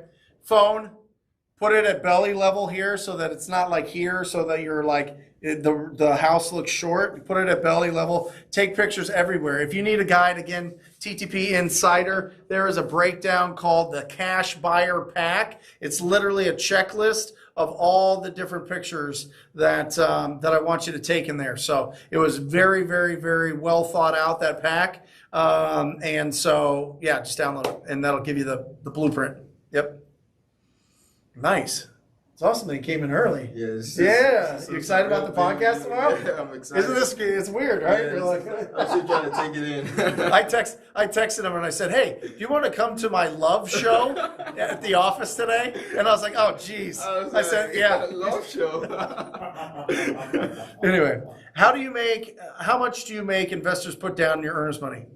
I do 2,500. Okay. Not too much so that they still have the opportunity to decide if they want it or not. But Right. a little big so that they don't just pull out. Pull out. Yeah. We do 5,000 non-refundable immediately. And that is if it is like a regular deal. If it's super, super, super competitive, it's two people are wanting the deal, they both are at the same price, I'll go, hey, give me 10,000 non-refundable, and that's going to make a difference. So remember, all these little things you can negotiate to determine if your cash buyer is legit and if they're super serious about the property. Because if you have $200, $300, $400, $100, $60,000 to buy a property cash, 10,000 that goes towards the purchase price anyway, doesn't matter to you. You should be able to write that and have no problem. Mm-hmm. Yep. All right, Nicholas. Hey, Brent, 22 and new to wholesaling here. I wanted to know, is it best to hold off on cold calling right now due to the holiday season or keep at it? What do you think? Well, I'm 22 too, so I would say go for it, man. Go for it. Take massive action. The holiday season, no days off. Just keep going. You get it. You get it. Yeah, are you going to? I'm going to. Yeah. Yeah, well, there you go. I mean, honestly, here's a thing, Nicholas. Obviously, spend some time with the family, Christmas Eve, Christmas Day, New Year's Eve, New Year's Day, whatever. But during the rest of the time, rock and roll. You know what I mean? Like, the idea is to not lose momentum during the holiday. Right? Don't lose this momentum. If you're going, you're 22, you're full, you're going, and you're making calls, and then you're like, nah, I'm going to take off a couple weeks. It's hard to restart. It's hard to restart. Have you ever taken off 2 weeks of not going? Yeah, it's like fanatical prospecting, right? Yeah. 30 days, your pipeline is gonna go dry, and Yep. it's gonna be hard. So Yep. And it's just getting back into it, going through the mental and getting back into the rhythm of that habit of making the calls and making it part of your lifestyle. If you get out of that, it's really easy to stay out of it. Right. Yeah. Yeah. Awesome. Then you become desperate, and it goes. Yeah. Yeah. Exactly. What else? Cameron, what assignment fee amount is too much for a traditional assignment and I should double close? Do you have a rule on this? I typically Because you close at 28. Yeah, I did a double close on that. You did a one. double close. So typically, if it's over 15 for me, I'm looking to do either a blind close with a double hard statement. Yep. Or I'm gonna actually close on it with hard money or close on it with my money. And then sell it to Awesome. buyer. Yeah. Yeah, awesome. So a couple different things, Cameron. So I'll assign a $70,000 deal. I'm confident in our buyers. I'm confident in our deals. I'm confident. Like, people know that my company has a good reputation for bringing great deals and not to mess with us. Mm-hmm. Okay, so we just don't care. But there is something to be said, and this is something that Jamil actually talks about on the hotline, wholesale hotline, which is live every Monday. Definitely check us out on this channel. But he says that there's a couple different things. When you do a double close, what happens is, say you got a property for $100,000 and you sell it for $150,000. Okay. Well, if you assign that, it shows that buyer bought it for $100,000. Now they have to, once they go and fix it up and sell it for $250,000, an appraiser goes in there and goes, hey, wait a second, you bought this for $100,000 and you're selling it for $250,000. You didn't put that much money into it. What happened here? And then you got to go, oh, no, here's my closing statement that shows that I actually bought it for $150,000, and here's this and this and this and this. It's just more paperwork, and sometimes the appraisal gets screwed up. So he highly suggests doing a double close, because then it shows that the buyer bought it at $150, they fix it up, sold it at $250. It feels better to the appraiser, which means it feels better to the bank, which means the people that are buying the property, the final buyers, get their loan without as many hiccups. So I'm going to let you get out of here because I want to save up all the juice for tomorrow and make sure that we are people tune into the podcast. Yeah. But so good to see you. Yeah, thanks for having me. Really appreciate it. I'll see you. I'll see you in the morning. All right, here we go. Johnny V, when asking about the condition of the house, do you get into detailed questions or just ask about the kitchen and bathrooms updates and move on to the next pillar? Great question. Wasn't that great, by the way? Isn't it great? I mean, absolutely phenomenal. Ade's the man. Well, listen, not from this country, right? Has a little bit of an accent, still crushes it on the phone. Everybody that's worried about all these things about getting on the phone Crushes it. And 22. 22 years old. 22 years old. Anyway, Johnny, here we go. Yeah, I'd like to get into it. Typically, when you ask about the kitchen and bathrooms, you can open that up. I like opening that up. Okay, great. How's the roof? It looks like I'm just looking at a satellite shot of it right now, Google Maps, and it looks like you have a pool. How's the pool equipment? How is the basement finished? Is it not finished? Is there, if it's on a big piece of land, how is the septic tank? Has it been inspected recently? Some of these other things that you can kind of pepper in there as you have some experience. But this is a really good conversation because I had this conversation yesterday with Ryan, my acquisition manager, who started with me about 3 months ago. And he's phenomenal. He's a killer. He's already put $170K on the board. And it hasn't even been 3 months. It's been 10 weeks. He's incredible. Anyway, so getting deals, and I love deals in December. We have the biggest month in December every year. It's going to be $176,000 in wholesale. Isn't that bananas? Anyway. He had the question, well, Brent, I don't know enough about construction. I don't know how to evaluate things. I don't know what questions to ask. I don't know what's going on. And I think that asking general things, like if you were to, and I said, just ask him, if they were to have a magic wand and just wave it over the house, what would get fixed first? You know what I mean? What would get fixed first, or what would you put it into, or what would you improve, or whatever it is, whatever you want to do there. And that's a really good question to kind of open it up and see what they would say. But you can ask, how's the flooring? There's just not much. Once you get the kitchen and bathrooms, what is there? Flooring and paint? You know what I mean? There's not huge water features and, some sort of gates and, something that's a huge expense. So I would just, kitchen and bathrooms are going to give you a good idea on what's going on. If it's built in 1976 and they haven't updated the kitchen, guess what kind of floors they have? What's in your head right now? Honestly, what's going through your head right now of what kind of floors they have, right? It's not good. It's probably not good. So everything typically has to be done if you get that. It's kind of a nice coverall. So, and by the way, I told these guys to change this picture. This is the fattest picture of me of all time. You better change that picture. This is embarrassing. Look at that. That looks like I eat mashed potatoes morning, for breakfast. I'm eating mashed potatoes. That's ridiculous. Jeez Louise. All right, Blake's back again. What's the best way to disclose your licensed realtor? It's on the contract. Just put it on the contract. You're going to have to put it on the contract. So if they ask about it, you can tell them.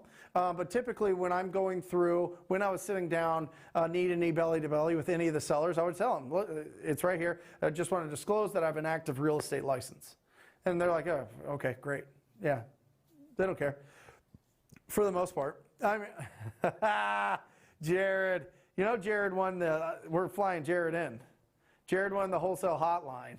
He had a whole 25 people out. I'm trying to button it in, Jared. I really am. I'm trying to button in what time. But he came in. He was here before. Yeah, we had a great time. So on a scale of 1 to banana, well, you tell me. Throw some bananas emojis at me, Jared. You tell me. You've been in it long enough. You're making enough, Yeah, he's one of the top guys in his market. He's doing really, really excellent stuff. So Jared's on another level. So good to see him. That's hilarious. And good, and it'll good. I think it's going to be mid-January, Jared. 13th, 14th is what Jamil sent. I'm just waiting for pay, so I want to make sure that you get the full experience.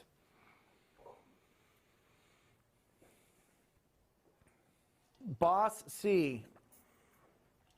Hey, Brent, how do I know which cities are good to move to virtually if I've never been there? This is a great question. First question I would have is why virtual? And if it's because you're in one of these big time markets that you don't want to mess around with, like Laguna Beach or something, then fine, go for it. And then the next question I would ask you is, where do you want to go? What market do you like? Here's the thing. There's people tell me Phoenix is so congested. Oh, you guys must have every real estate guru and coach just hatched out of, the ground in Arizona, and everybody's running around and there's no deals there, so I can't go there, and we still do deals. You know what I mean? So I would say, where do you have family? Where do you have experience? Where do you visit? Where's somewhere that you'd like to go? You know what I mean? That's where I'd start. Where do you have boots on the ground that somebody could help you out if you needed them to run and go take pictures or meet a seller to sign a contract? You know what I mean? I think where's somewhere where you'd want to fly every 90 days or 6 months to check things out. That's where I would go. There's not any magic. There's some hot areas that are. Here's what I do. If you're in California, just Google where people are moving to from California, right? If you're from New York, where are people moving to from New York? If you're from Seattle, where are people moving to, right? And kind of follow those migration patterns and just see what cities are expanding. And you can just Google, top, not expanding, what is it? Developing? No, what is it? Like population growth, I guess it would be. Also, what's the minimum population size? Minimum population size, I want you to be, I like 1 million because it's going to give you years of opportunity, but you don't have to have that. If you're in a smaller, listen, I do a third of my business in a town that has 75,000 people. All right, so there's opportunities everywhere. It's just how many years and what are your goals. If your goal is to make 100 grand, then you could do it in any market. If your goal is to be like, I want to net $1 million, then you need to have a market that's at least a million people. Yep. Good stuff. I'm excited about that podcast tomorrow. That's going to be good. It's going to be real good. So what do we got, Jesse? Eric, there he is. Brent, how did you transition from being an agent into a full-time wholesaler? What was that made you commitment focus on? Very simple, a $42,000 check. Really? I mean, I always wanted to figure out how to not be a real estate agent, right? I got into real estate because one, I got out of college and didn't have a job. I've never had a job. And so I was like, all right, I've got my real estate license. I'm going to go with that.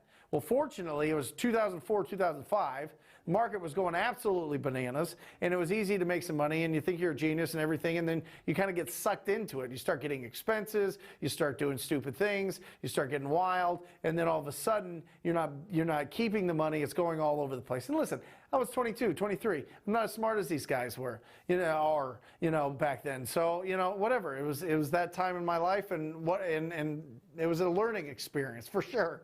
But I would say that, I never had a true passion. I don't know many people that have a true passion as being a real estate agent. I think a lot of people want to understand real estate to be an investor. So I say as soon as you can save up enough to be able to go into wholesaling full time, then go for it. And I think right now, Eric, listen, you got to prospect for both businesses, being an agent and being a wholesaler. You got to talk to people all day long. If from 9 to noon you're making calls to distressed properties, one, you're able to list them. You're able to list the other properties they have if they don't want a wholesale price, and you're able to get those wholesale deals until you get enough momentum to where you're able to really just go switch to wholesaling full time. So I would say 6 months of expenses. Once you have 6 months of expenses saved up in an account, rock and roll, brother. Yeah. Hey, thanks, Blake. Yeah, that was 5 hours. That was a lot. It was 5 hours of like straight instruction. So, yeah, that's ttpworkshop.com. ttpworkshop.com. Phenomenal. 5 hours on demand. Everything that you need, all the tools, all the resources, everything, all the steps that you need to take to get your first wholesale deal. And it's broken down to the 3 parts of the wholesaling business: lead generation, number 1, conversion, number 2, getting the contract signed, and number 3, exit strategy or disposition, selling that deal. So it's all in there. It's really cool. Yeah. Thank you, Blake. Thank you for getting it, by the way. Now implement it and start getting crazy and get into the big boy, the mentorship. That'd be phenomenal. I'd love that. Shawshank.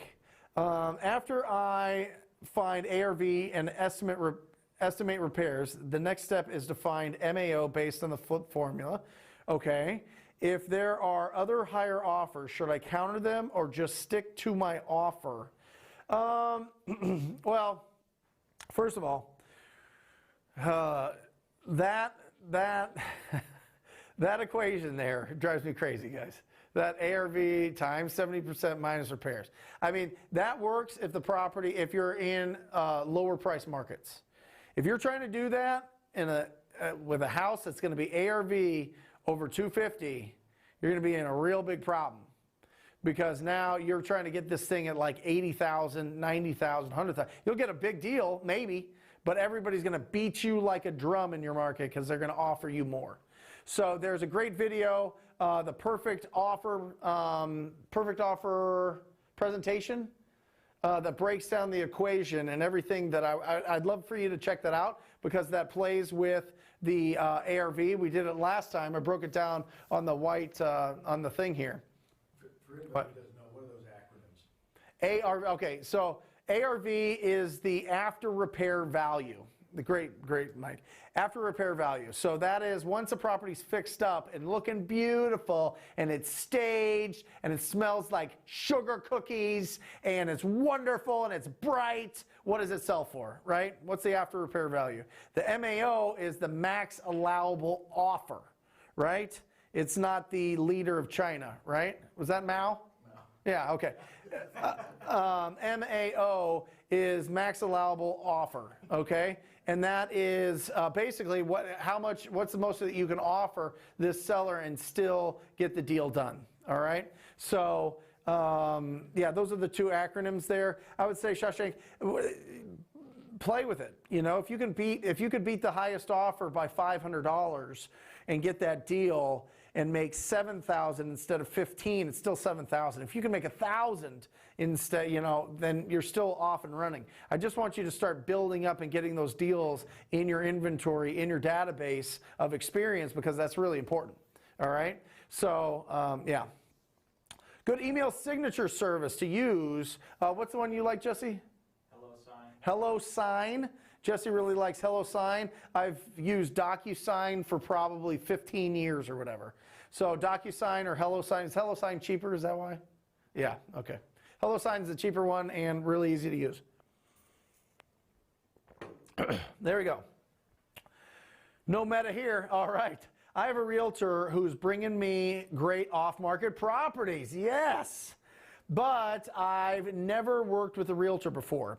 Who would pay his commission, and how does bringing in a realtor affect the deals he's showing? This is so good. I need to do a whole breakdown of this. I really do. That's a good idea. Thank you, No Matter Here. All right, listen to me. First of all, if they're going to bring you off-market deals, you got a couple options. One, you can agree to add 3% to the price that you give them, right?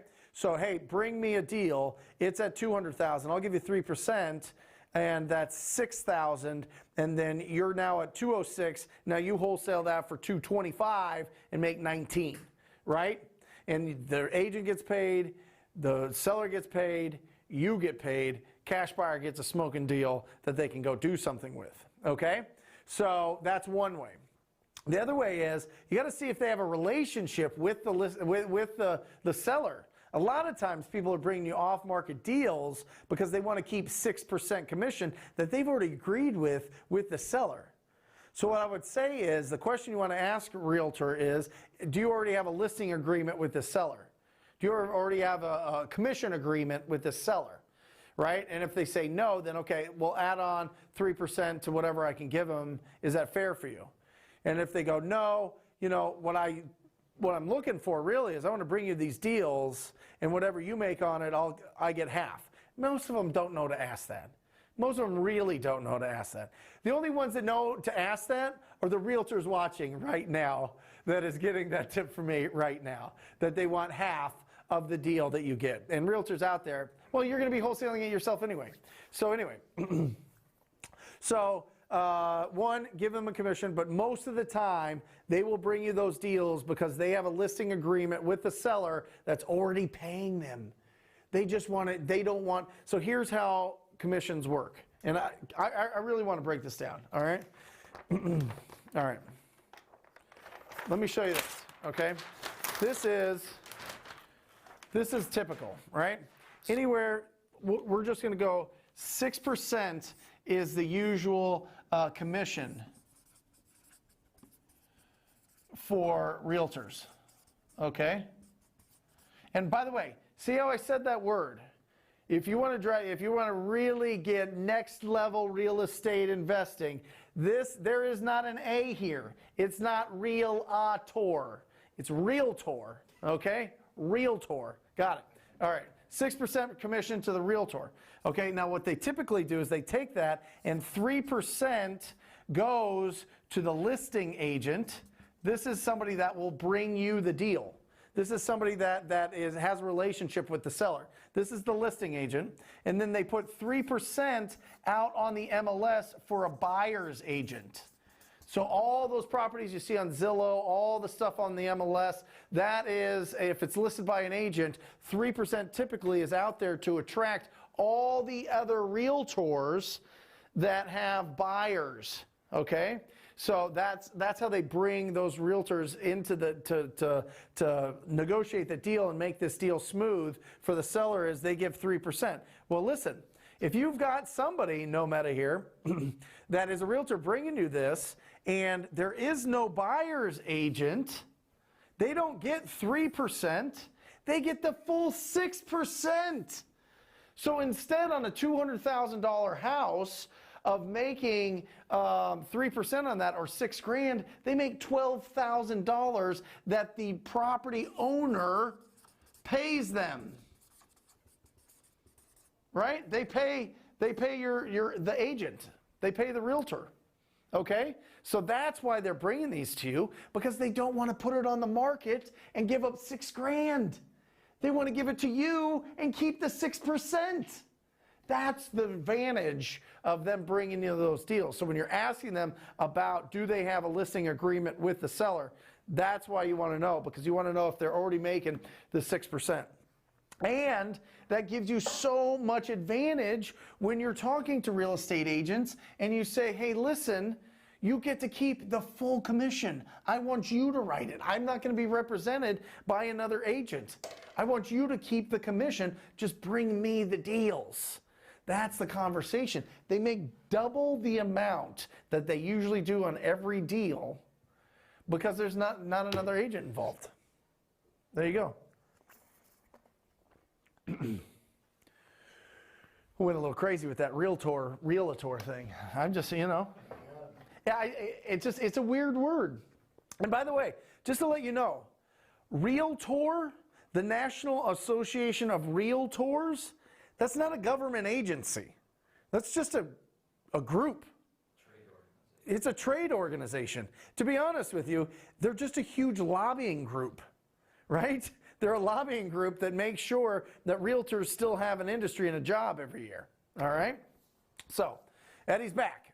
I have a deal signed, come on, but not having any traction with any buyers. When should I talk to the seller about adjusting the price on the contract? So, here's the thing. One, you can't just send it out and forget it. Okay, you got to do everything you can to sell that deal at the price you got it at. All right, I want you calling every real estate agent in that surrounding area that's sold a property, a fix and flip. Like literally, just go into Zillow and start looking for all the properties that's sold, or Redfin's a little bit better, and call those agents and find out, or if you have PropStream through TTP data, it's phenomenal because they have all the contact info for all of the comparables. That's the best. But if you want to do it free, Redfin's a great resource. But next level, ttpdata.com. Anyway, call the agents. Hey, I saw that you sold this incredible flip. Wanted to see if you had any other. All that, right? You're calling them, you're trying to reach out to anybody, you're posting it to different groups. If you've got Key Glee in your market, just go to keyglee.com, check what markets they're in, start connecting with those guys. They have the biggest cash buyer database in the country they're in certain markets, and they can definitely help you sell that deal, so I would definitely try that out. I would start reaching out to other wholesalers, the top wholesalers, say, hey, can you help me blast this out? If all of that fails, Eddie, and listen, be brave. You got it. I know you do. You got it. You're a buff dude, you're strong, you've got it, you're go out there and push it, be confident, have those conversations, have people help you. Even if you only make 50% on it, they want to split it with you 50-50, do it, because you want to honor your promise to the seller. Now, if you locked it up too high, which happens, then just go tell the seller. If none of that happens, if none of that works, just go tell the seller. Just go tell the seller, listen, I made a mistake on the numbers. This is the price that I can buy it at. Completely understand if you don't want to do it at that, but I can get it done at this price. But get a number from a cash buyer that they will buy it at before you go and get that price reduction. Because the worst thing is, I need it $50,000 cheaper. You get it $50,000 cheaper, there's still no buyers, and now the seller's pissed that you don't get the deal closed. All right? So anybody that has shown interest, anybody that's a top buyer, anybody that you can bounce it off of, talk to them, see what price they would buy it at, and commit to, and then go for the price reduction there. And if not, then just move on. Move on and just chalk it up as experience. Just understand that in that area, with that house, it was too high, and you'll understand why. You'll understand the buyers need it at certain prices. They need it at a certain discount. So, yeah. How many we got? All right. Look at this. See? Char Michelle 3. Thank you. All right. What angle would you take on a property? This is from Andre. Hey, Brent, what angle would you take on a property where the seller is motivated to sell, but the tenants are on the lease until October? Yeah, it's tough, Andre. So it's just, you got to sell it to a rental buyer. You know, and you got to get it at a really good discount. It's got to be a no-brainer deal for somebody that's going to keep a tenant in there, especially in the economic climate that we're in now, or at least the rental climate that we're in now, where, you know, in some areas you can't evict anybody, and even if they're not paying rent. So it's a risk.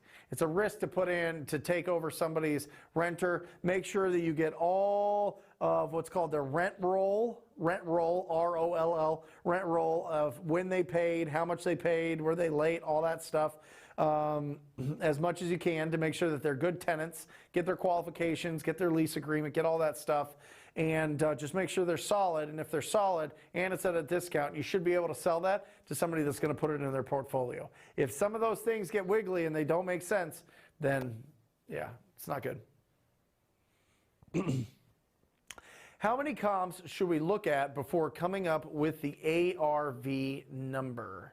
I like 3. I like 1, to be honest. If there's one in there that's similar, that has been renovated and it's close and you can kind of work the numbers, that's fine. But typically, an appraiser is going to look for 3 primary and 3 secondary comps when valuating the property. So technically, the answer is 6. They're going to get 3 primary. I like looking at 1. If 1 sold quickly in that market for a certain price, I'm like, okay, that's what an investor is going to be looking at.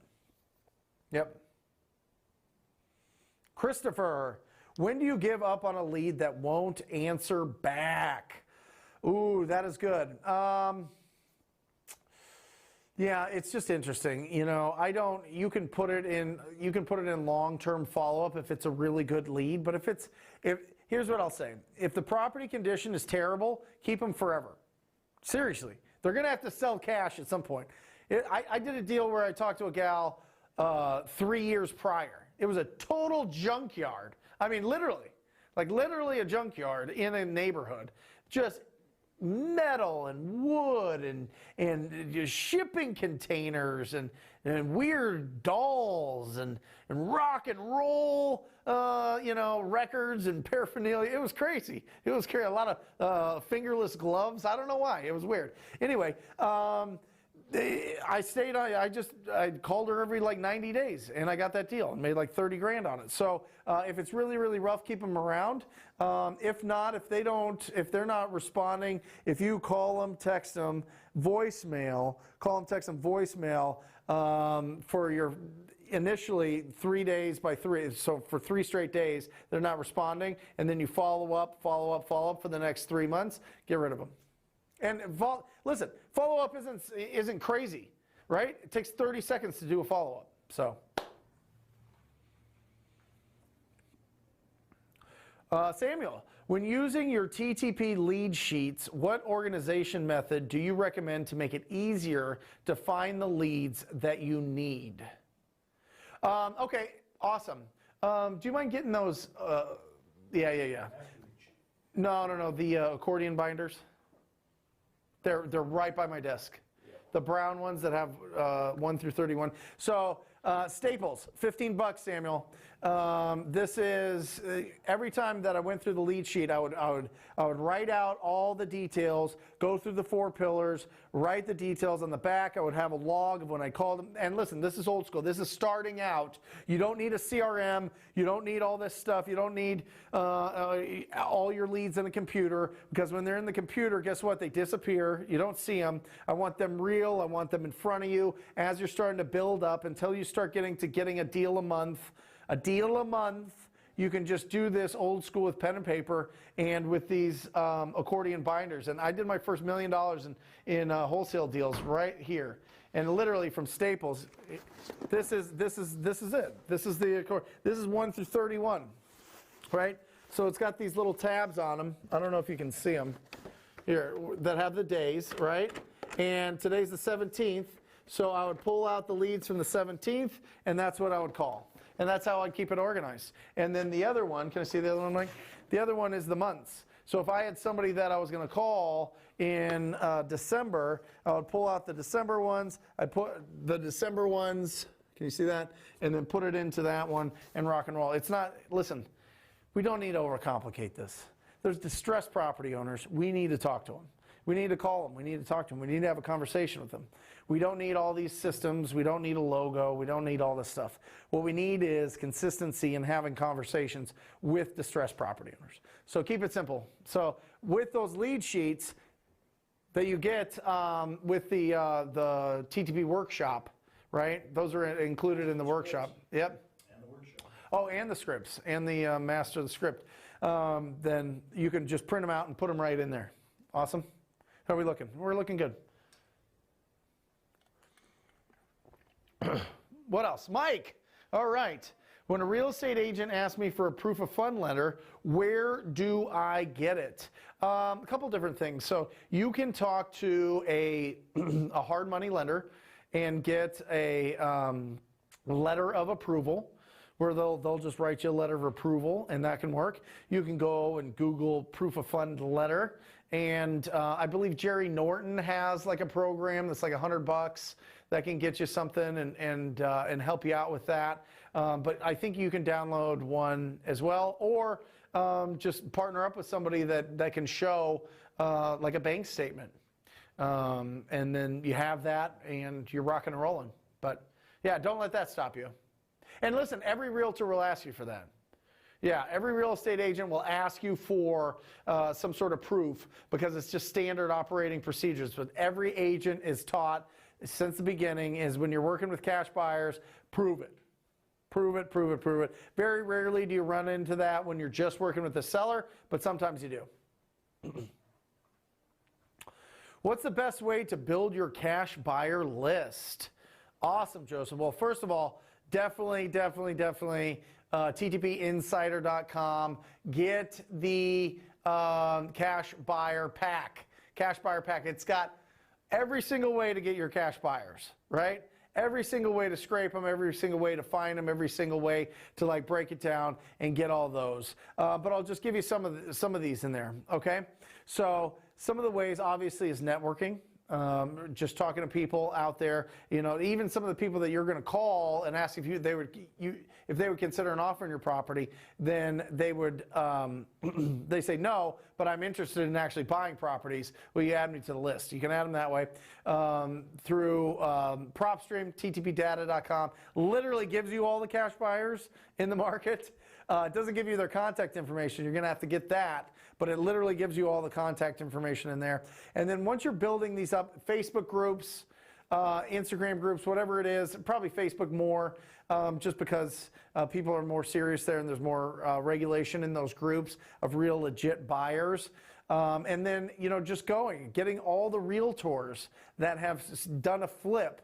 I would literally just go through and get all those real estate agents that have done a flip or sold a flip in the last year, whatever, and call them up and say, hey, listen, I know that you sold this flip. I wanted to see if you were looking for any more. What I do all day is I call distressed property owners and I get deals. When I come across a good deal, can I reach out to you? What are they going to say? No. I get too many good deals as it is. I'm too rich. You know, I mean, come on. They'll say yes. So, yeah, go for that. And then get that cash buyer pack. Local house buyers, Oklahoma. Do you guys use your buyers list alone, or does anybody use realtors to help sell their property for the highest dollar? Well, a couple different things. So there's a couple ways to interpret that, local house buyers, Oklahoma.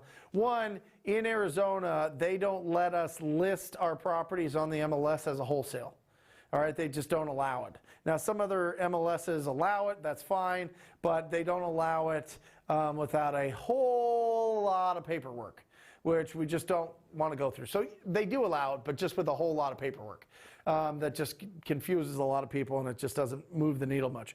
So to answer your question, first of all, we just use our cash buyer database. Yeah, we just use it. We've been building it. We've got 7,000 really refined, legit buyers. But a lot of those really refined, legit buyers are real estate agents.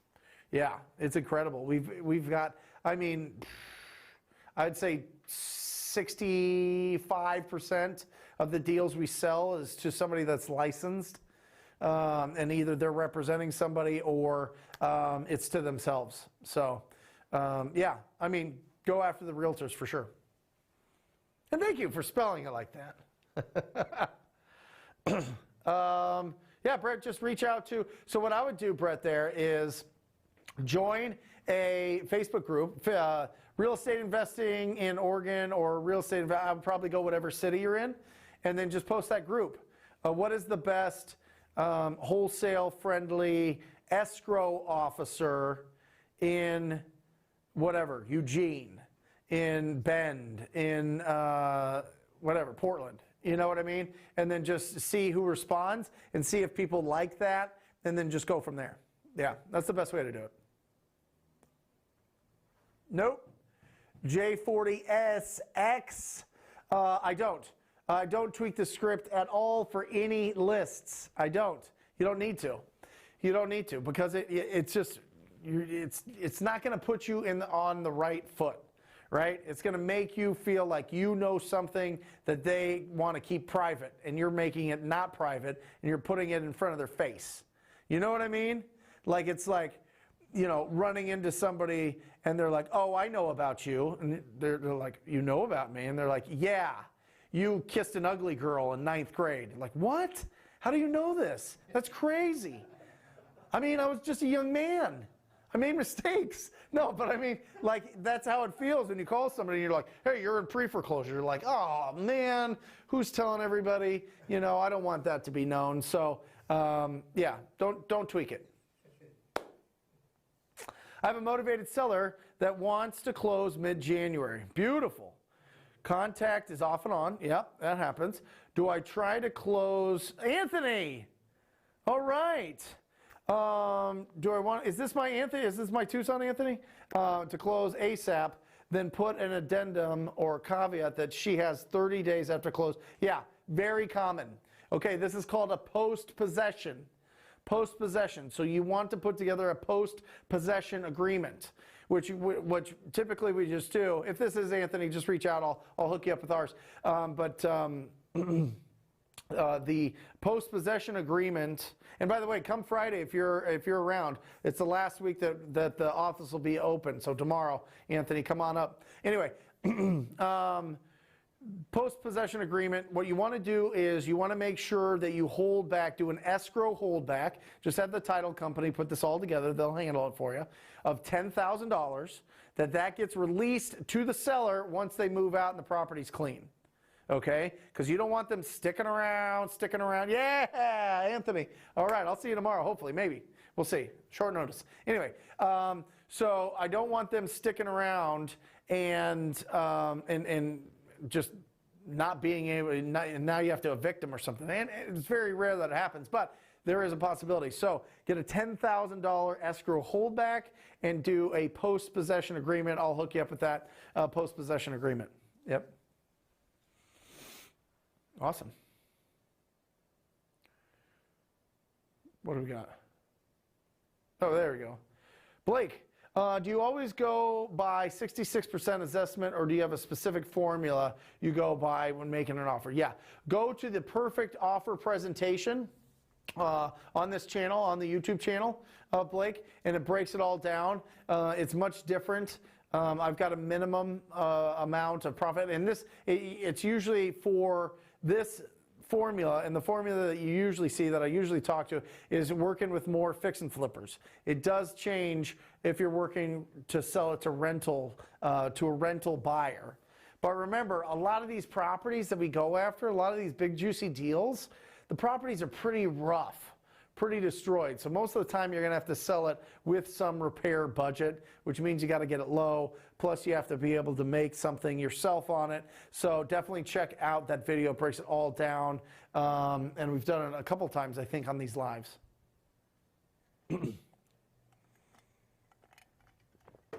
We are going. A lot of questions about values.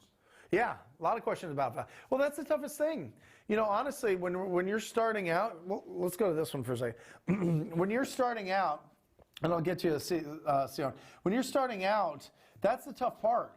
You know, I remember, not understanding how to pull comps. I remember the two biggest things that were really tough were the comps and the contract, right? The contract scared the shit out of me.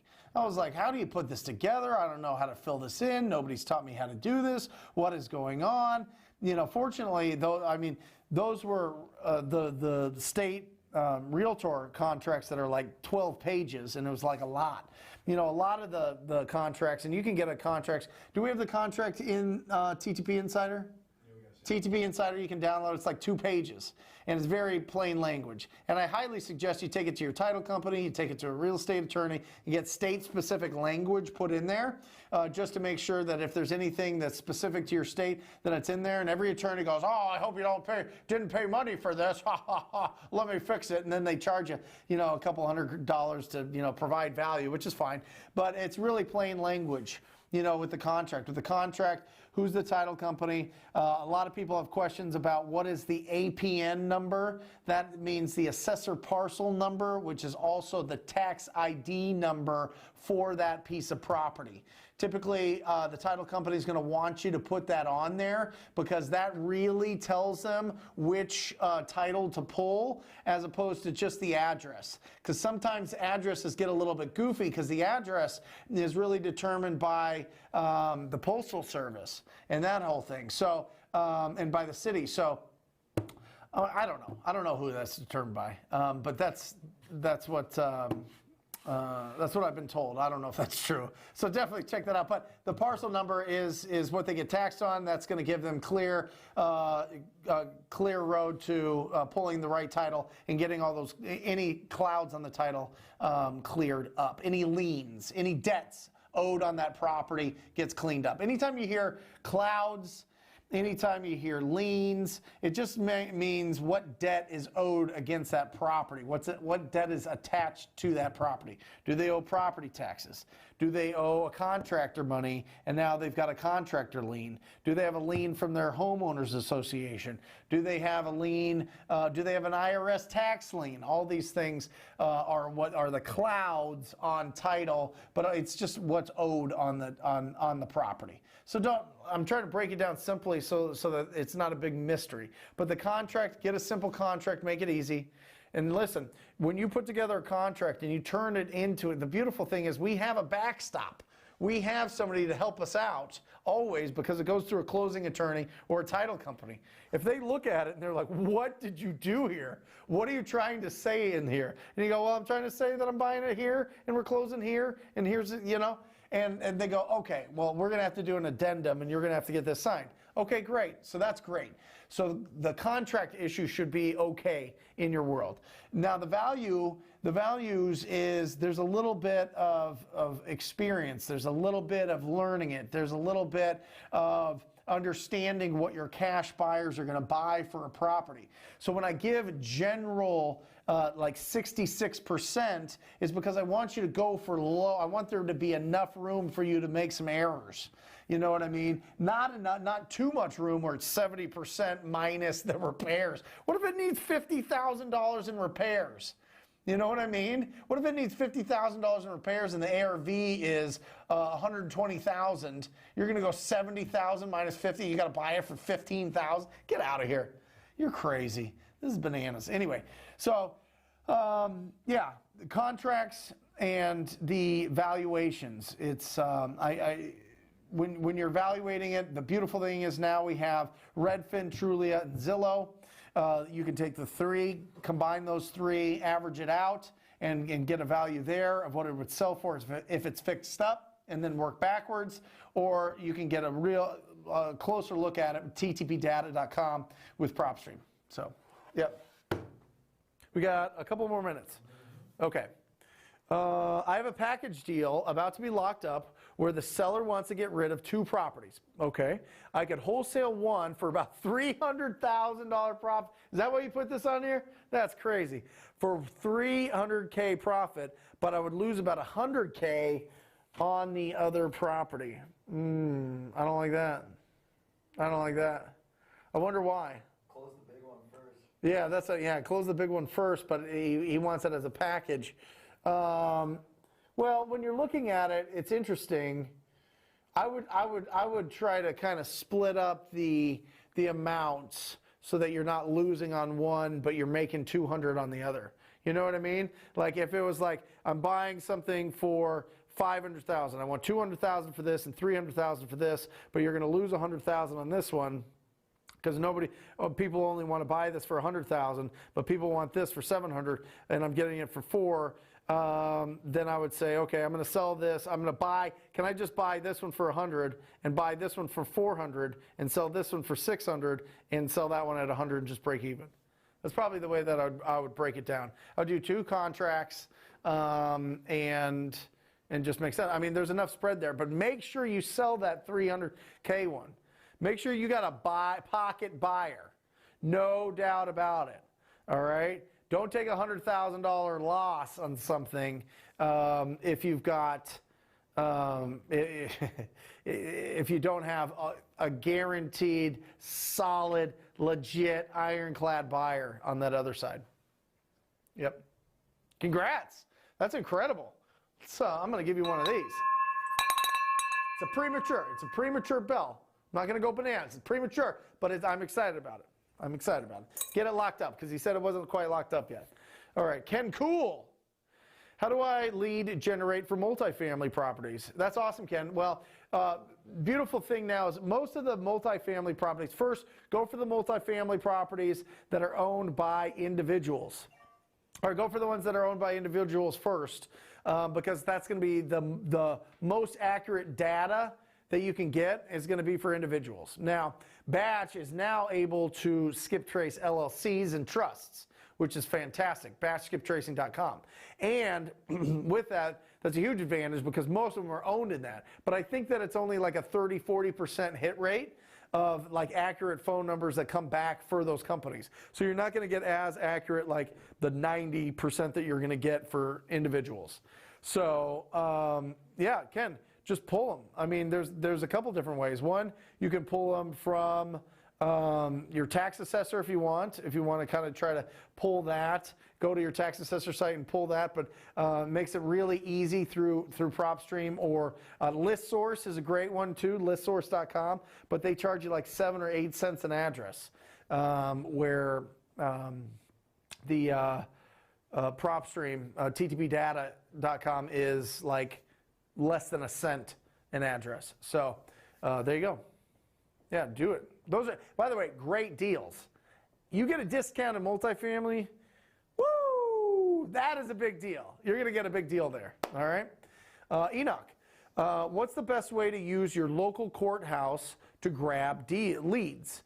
Well, make sure that, that it's open and they're not just closed. A lot of places are closed and everything's virtual. And see if you can get the recorder's information online, all right, because that'll make it a lot easier. But if you go to the courthouse, you can grab, pre-foreclosures, or you can grab the probates, but you can do a lot of damage with just getting I know that it's free and you can get the information, but it is a lot of work. I would save up probatesdaily.com. Probatesdaily.com is going to give you those probates because a lot of the places don't. You have to kind of get a specialist. Probates Daily. Use TTP as a code. You get 30% off, 20 to 30% off at Probates Daily. And then you can grab all the pre-foreclosures at TTP Data. Captain affiliate, back again. I'm in New York. Would you say I should work in a less competitive state? It just depends on where you're at. I mean, if you're in the city, if you're in a highly densely populated area, yes, I would get outskirts. I would get into the suburbs for sure. Yep. A lot of people in New York do New Jersey. Brett, all right. Best way to show an occupied house to multiple cash offers. Number one, set the expectation with whoever is occupying it. Is it the owner or is it a tenant? Mr. Owner, I'd like to schedule a time that I can bring everybody through. Everybody that I need to get through, and then I'll be done and I won't bother you again. I'd like to set that for Thursday at 2 o'clock. I'll be here about an hour, 2 hours. That's it, and then we'll be out of your hair. But I just do want to warn you, I'm going to bring everybody through. It's going to be kind of a circus for a little while, and then we'll be out, and that'll be great. Does that work for you? Right? Set the expectation that a bunch of people are going to be coming through. Okay? And then if it's a tenant, same thing. Just tenants, you have to just give more notice legally with the Landlord-Tenant Act, 48 hours, maybe more, to get it going. So to get in there. So just be respectful of their time and just let them know it'll be wild and a bunch of people will come through. Brandon, there he is. What is the ideal time to have for inspections and closing dates? I've been having 45-day inspections and 60-day closings, and the seller could care less and signs. I like shorter, Brandon. I get it. That's nice. Long inspections give you a long runway to get that deal sold, which is fantastic. But I like it shorter because time kills all deals, right? Who is going to pour and whisper little honey and little ideas and little thoughts into that seller's ear over the next 60 days that says, you sold your house for what? I would give you way more than that. Are you crazy? Did you talk to a realtor? Is this going through an attorney? What are you doing? No. What are you doing? Great Aunt Milda? I don't know. I don't know if anybody's named that, but Especially on a juicy deal. yeah, especially on a big deal. Especially on a big deal, I want to close that as short as possible. I'll close it right now, cash, just to make sure that I get that property. Shorten that. I love closing. If I can close every deal in 14 days, I would, without a doubt. But typically people need 30 days. Now title companies definitely need 30 days just because they're scattered all over the place. A lot of them are working from home. So I like shorting that up. Brandon, that's great that you have a long time, but just in that 100%, make sure that you are talking to those sellers. You are in front of them, you're talking to them, you are making sure that they are important and you're communicating. Okay? Awesome. Awesome. Well, that's it. I'll say the farewells and we'll get this thing going. Thank you guys. Thank you all for joining me. Look, 14 days, guys. 14 days till 2021. It's absolutely bananas. We know what we're going into. This is going to be the best 12 months ever. Just, it is all about the new disciplines that you're going to implement into your life, into your lifestyle, that is going to give you consistent action, which feeds those goals, which fuels those goals, those dreams, those things that you have. And just keep going.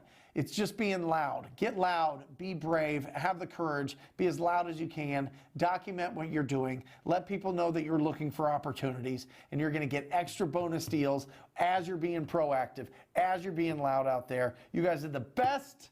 I love you. Until next time, go out there and talk to people. See you guys.